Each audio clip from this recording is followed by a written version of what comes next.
শোণিতপুৰৰ ৰঙাপৰাৰ পানীপুতা চাহ বাগিচাত বন্যহস্তীয়ে ভাঙিলে 5টাকৈ বাসগৃহ। শোণিতপুৰৰ ৰঙাপৰাৰ বিভিন্ন স্থানত বৰ্তমানেও অব্যাহত আছে বনৰীয়া হাতীৰ তাণ্ডৱ। নিশা খাদ্যৰ সন্ধানত বনাঞ্চলৰ পৰা ওলাই অহা দুটা বনৰীয়া হাতীয়ে ৰঙাপৰাৰ পানীপুতা চাহ বাগিচাৰ 9 নম্বৰ লাইনত প্ৰৱেশ কৰি জুলিয়া লাক্ৰা, আনন্দী ভূঞা, ফুলমণি তপ্ন, কুইলি মুণ্ডা আৰু মাৰ্কাছ চাংগা নামৰ ব্যক্তিকেইজনৰ 5টাকৈ বাসগৃহ ভাঙি লণ্ডভণ্ড কৰাৰ লগতে চাউল খাই অনিষ্ট কৰে।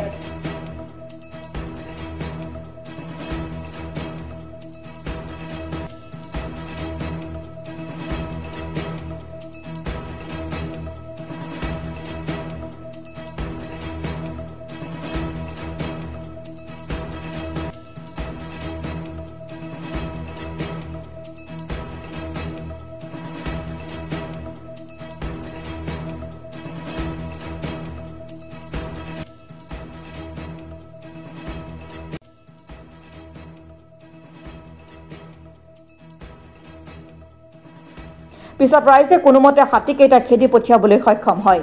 বন বিভাগৰ লোকক খবৰ দিয়াৰ পিছতো উপস্থিত নোহোৱাৰ অভিযোগ।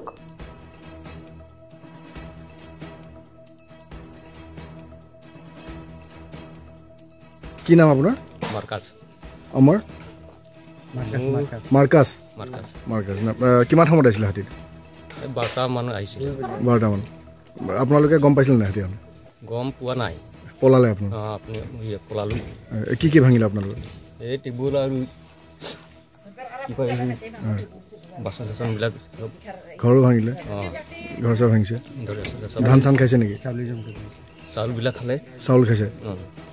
কেইটা আছিলে হাতী? দুটা আছিলে না? কোনোমতে আপোনালোকে পলাই পাণ ৰক্ষা কৰিছে? এই পিছফালৰ ওলাই গৈছে না? ফৰেষ্টাৰ আহিছিল নেকি? নাই অহা? নাই। ঠিক আছে।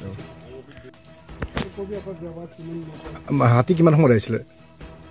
যোৱা ৰাতি 2টা বজাৰ সময়ত আহিছিলে। 2টা বজাৰ সময়ত আহিছিলে। কেইটা আছিলে হাতী? দুটা আছিলে। কেইটা ঘৰ ভাঙিছে? ঘৰটো ভাঙিছে এতিয়া 5টা ঘৰ ভাঙিছে। 5টা ঘৰ ভাঙিছে। আৰু কিবা ক্ষতি কৰিছে নেকি? আৰু ধান খাইছে। ধান চাউল এইবিলাক খাইছে আৰু ভাত হয় নেকি? আহিয়ে থাকে। বন বিভাগৰ কোনোবা আহিছিল নেকি? ফৰেষ্টৰ মানুহ কোনোবা? এতিয়াতো আমি দেখা নাই, মানে আহিছিলে নাই এইটো ক'ব নোৱাৰো। 2জন আহিছিলে, এইটোতো লৈ গৈছে। হাতীকেইটা কেনেকৈ খেলিলে ৰাতি? আমি মচল লৈ পেলাই খেলিলোঁ। মচল লাইট বম চম ফুটাবলৈ আহিছে নে? ঠিক আছে। আৰু পোৱাল জ্বলালোঁ। ঠিক আছে।